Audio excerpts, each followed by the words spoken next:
Hi hello.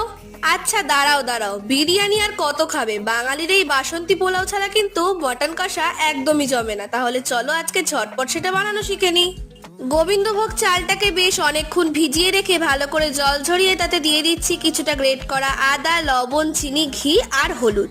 সব কিছুকে ভালো করে মিশিয়ে কিন্তু আমি এখানে বেশ কিছুক্ষণ রেখে দেবো। কড়াইতে সাদা তেল আর ঘি মিশিয়ে গরম করে নিয়েছি। এর মধ্যে কিন্তু আমি এখন কাজু বাদাম আর কিশমিশগুলো ভেজে তুলে রাখছি। এই তেলেই দিয়ে দেবো এবার ফোড়নে তেজপাতা আর গোটা গরম মশলা। এবার ওই ম্যারিনেট করা চালটাও এর মধ্যে দিয়ে দিচ্ছি। এবার সবকিছুকে ভালো করে কিছুক্ষণ ভেজে নেব। তোমরা অনেকেই ভাবো কতটা জল দিলে এটা ঝুরঝুরে হবে, কিন্তু এটা কিন্তু মোটেই টাফ নয়। যতটা চাল নেবে ঠিক তার ডবল জল দেবে, দেখবে পোলাও এমনি ঝুরঝুরে হবে।